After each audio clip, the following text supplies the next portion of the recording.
Di negeri ini, pengangguran dianggap aib. Tapi yang seharusnya malu justru bangga duduk di kursi kekuasaan.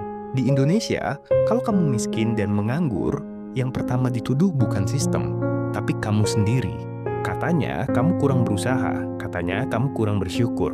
Lalu disusul dengan wajikan klasik ala elit bijak. Rezeki nggak akan kemana kok, asal niat. Padahal, rezeki justru sering kemana-mana asal kamu anak pejabat. Coba lihat lowongan kerja hari ini. Usia maksimal 25 tahun, pengalaman 2 tahun, minimal S1, gaji di bawah UMR. Dan dari ratusan pelamar yang diterima, orang dalam sendiri. Tapi jangan protes, nanti kamu dibilang baper. Padahal realitanya jelas, negara bukan tidak punya lapangan kerja, tapi hanya membuka pintu untuk yang punya privilege. Mereka bilang, banyak kok kerja asal mau usaha.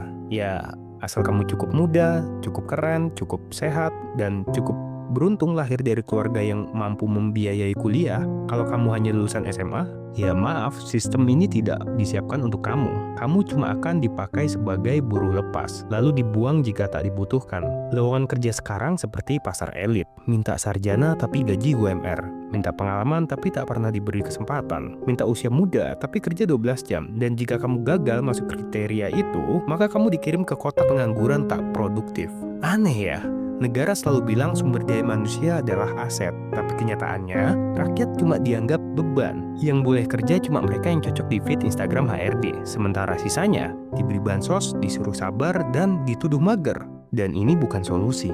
Kenapa negara tak fokus membangun pekerjaan padat karya? Kenapa tidak buka lapangan kerja massal lewat BUMN? Bukankah itu milik rakyat? Sayangnya, BUMN hari ini lebih sibuk menyelamatkan direksi mereka.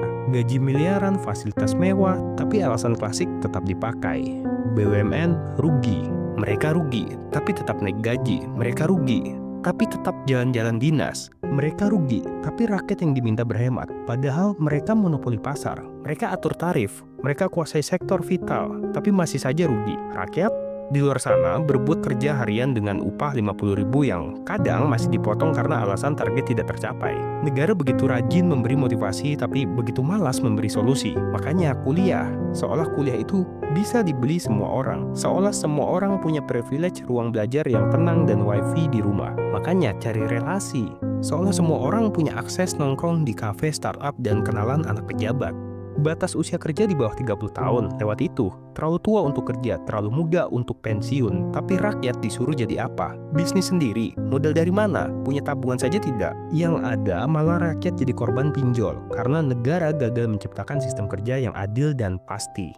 Padahal yang dibutuhkan rakyat bukan video motivasi dari pengusaha sukses. Yang dibutuhkan adalah pekerjaan nyata, gaji layak, jaminan masa depan. Makanya jangan heran kalau akhirnya rakyat nekat kerja ke luar negeri secara ilegal. Mereka bukan cari dolar, tapi lari dari sistem yang memperlakukan mereka seperti debu. Mereka lebih takut lapar daripada ditangkap imigrasi. Menunggu uluran tangan negara hanyalah cara paling lambat untuk mati. PNS jadi pekerjaan impian, bukan karena mewah, tapi karena satu-satunya pekerjaan dengan jaminan masa tua. Karena sistem kerja di luar PNS hanyalah ladang eksploitasi. Jadi jangan lagi bilang pengangguran itu karena rakyat malas. Sistem inilah yang memaksa mereka menjadi pengangguran. Sistem hanya akomodasi untuk mereka yang muda, cantik, punya gelar dan relasi.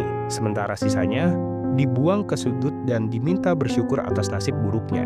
Jika suatu hari rakyat tak lagi percaya pada negara, bukan karena mereka kurang nasionalis, tapi karena mereka terlalu lama dikhianati oleh negeri yang hanya tahu menuntut tanpa pernah benar-benar memberi.